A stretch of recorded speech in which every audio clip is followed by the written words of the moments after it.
Hey everybody, it's day 89 on the CDT and spooky tent video. I think I got the light set so it doesn't look as spooky.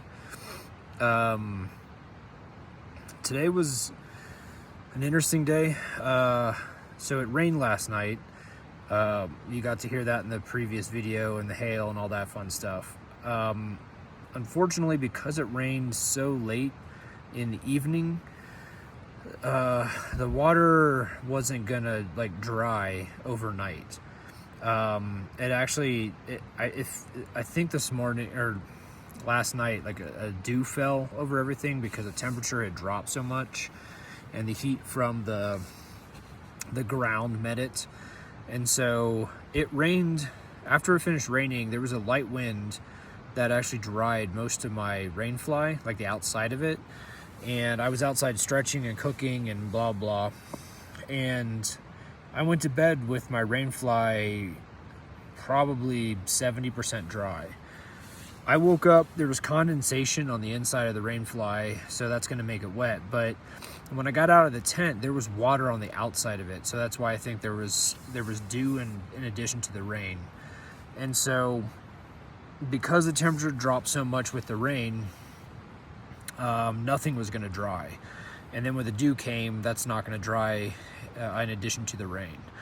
So what that meant was all of the plants were holding water, whether it was the aspen, like the small aspen tree, they're going to grow tall. I think they're blueberry plants that were actually pretty good sized. And then like the baby evergreens, any other type of vegetation. And unfortunately, this bit of the trail is a footpath. It's not a trail. Like no one came in and actually dug out a trail and a corridor. The corridor being like a space between whatever the vegetation was or is and the trail. And so the footpath is no more than 2 feet wide, which means that you're going to brush up against all the vegetation that lines the trail. My feet were, my shoes, my footbeds, my insoles, my socks, my feet, everything was wet within 3 or 4 minutes of me hiking. And as I've discussed, my feet don't do well wet, especially if they get wet the first thing in the morning and then you hike on them all day. So taking the lesson that I learned from the meadow / marsh situation from a week and a half ago, hiking in from Steamboat to Rollins, as soon as it was warm enough and the sun was high enough to start burning off the water from the plants that line the trail, I stopped. I'm carrying an extra pair of insoles now, and I have a second pair of socks that were dry. And so I went ahead and took off my wet socks, took out my wet insoles, put in the dry insoles, put on the dry socks after letting my feet sit for, 10 minutes to dry, at least a bit. And then I continued hiking. That seemed to do pretty well. My feet are not complaining. They were dry by the end of the day, except for sweat, of course. But me stopping ate up a little bit of time, and I also I pulled out my rainfly and let it dry while I was letting my feet kind of dry. And then my pack is so heavy with this extra food. Like, the mistake I made on that resupply meant that I hiked out of South Pass City with 7 days of food, and so today I had 6 days of food. When I hiked from Steamboat Springs to Rollins, I had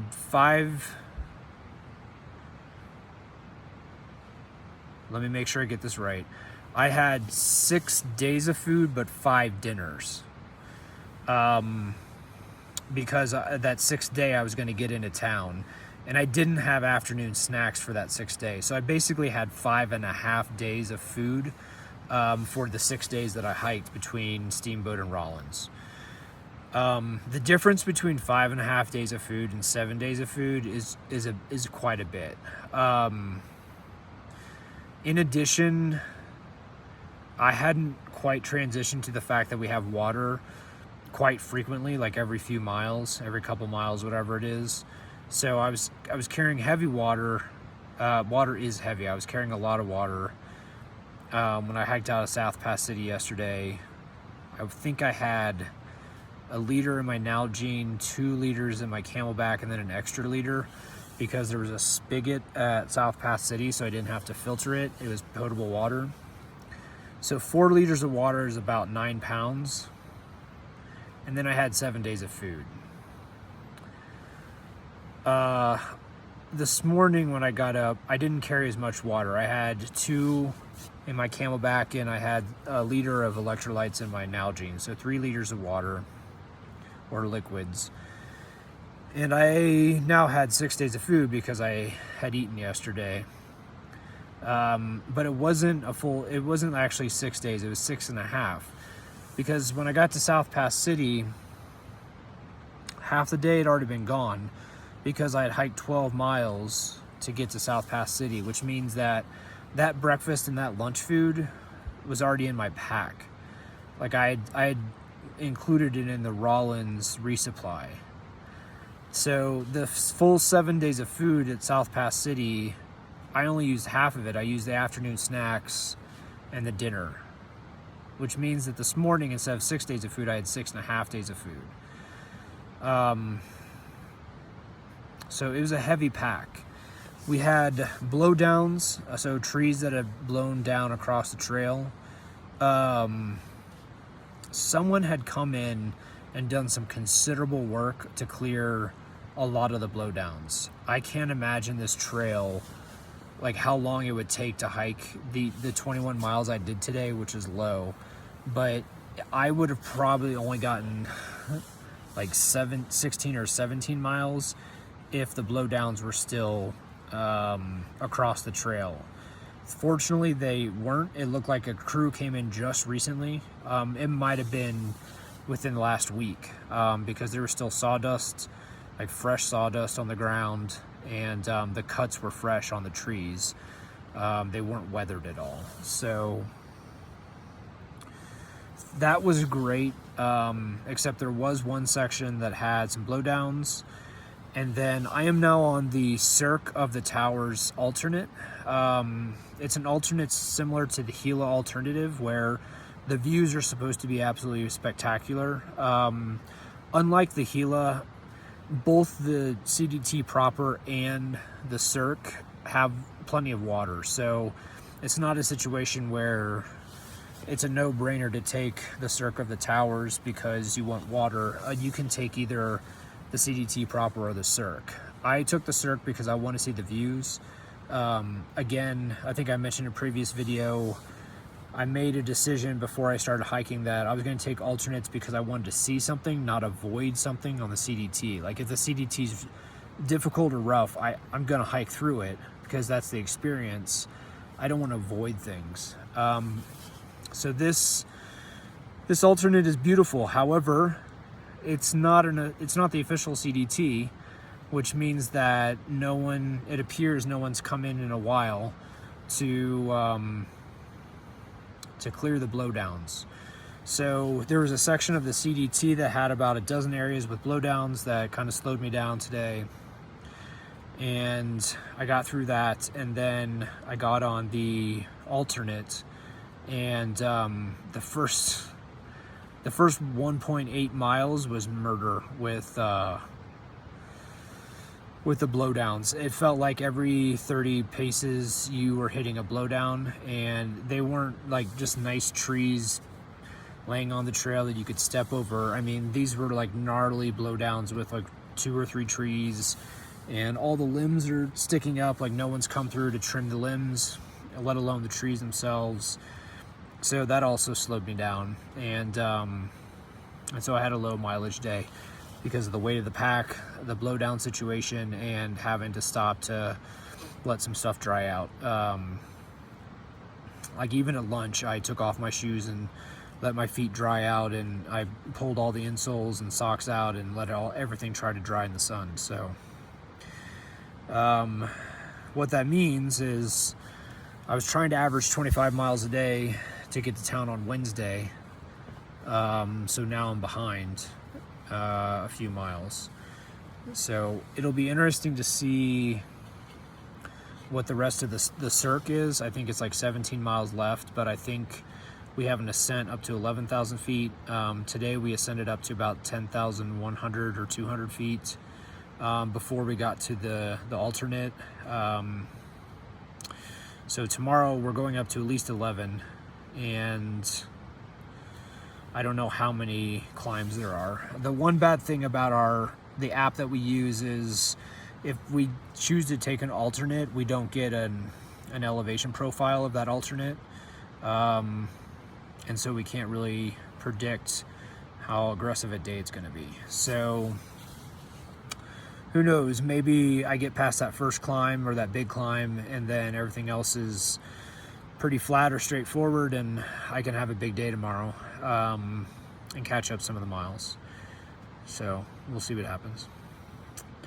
Did not get rained on today. We still have a couple hours left in the day, so we'll see what happens. I don't think. Oh yeah, so I caught up with Marty. I haven't seen him, but he's on this same section of trail. I got to a trail register today to put in my information, and I saw that Marty passed on this same trail today. So my guess is he's probably within 5 miles of me. I'll say 5 to 7 miles. I don't know how much. He let me know that he was going to step back on the trail yesterday, and he was coming from Lander. So, if he did 20 miles yesterday, I only got 13 after I got to South Pass. So he might be 7 miles ahead of me. And if, who knows how many miles he got today. So I'll say 5 to 10. So instead of being 5 days behind Marty, I'm only 5 to 10 miles behind Marty. I think Mouse and D, I believe they are about a day and a half ahead, because I think Marty took a 00 in Lander, so I think Mouse and D are about a day and a half. So that, considering at one point I was 5 days behind them, and now I'm about a day and a half behind Mouse and D and on the same trail as Marty, kind of speaks to how many miles I've pounded through Colorado and the first part of Wyoming.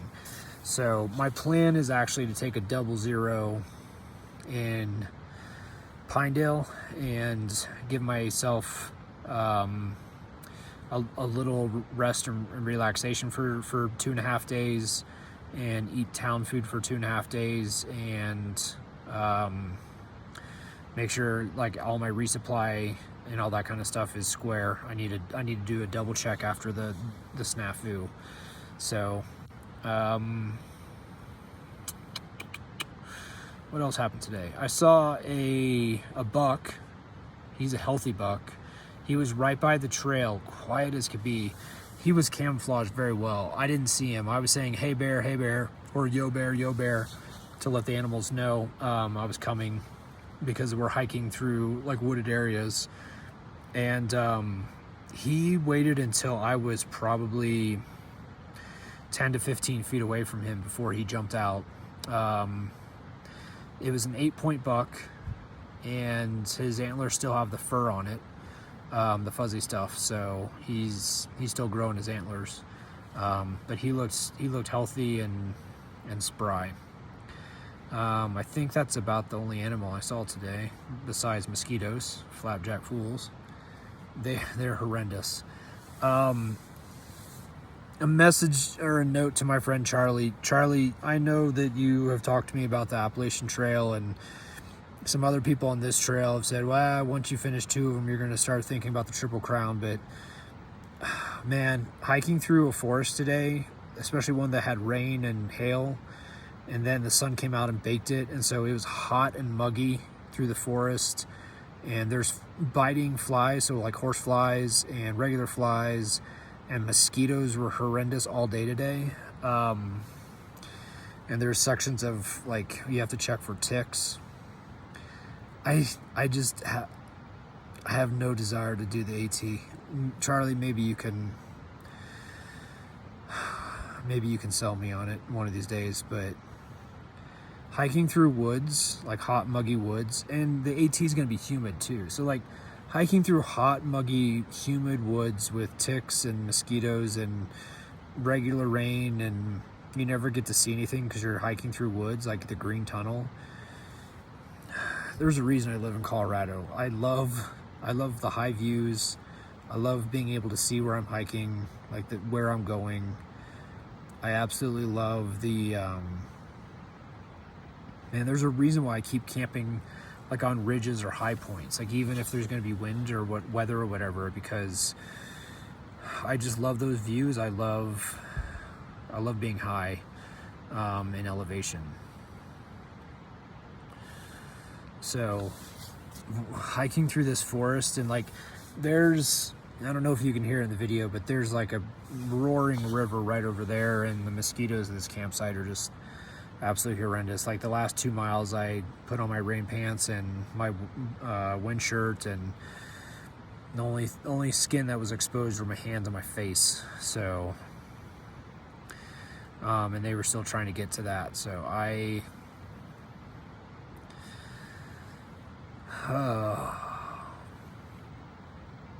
the funny thing is, I'm about to say I miss Colorado, and I actually miss the Great Basin because it was just a wide open, like you could see forever, and it was an open expanse. But then I think back to how much rain and how many mosquitoes were in Colorado because of the rain. So I'm just gonna say I'm happy to be where I am. All right, I've kind of babbled for the last, I don't know, 4 minutes. I hope everyone's doing well. I hope that everyone's having a wonderful summer. I hope you're safe and healthy. And thank you for watching the videos. And hopefully I get to post all these in Pinedale and you can get caught up. Have a nice evening, and I will talk to you tomorrow, which will be day 90, essentially 3 months on the trail. So that's kind of a big deal. I passed 1,600 miles today on the trail. So the miles and the days are starting to climb. Pretty soon it'll be triple digits on the days, and we'll be past 2,000 miles. So that's crazy. All right, I'll talk to you folks later. Bye.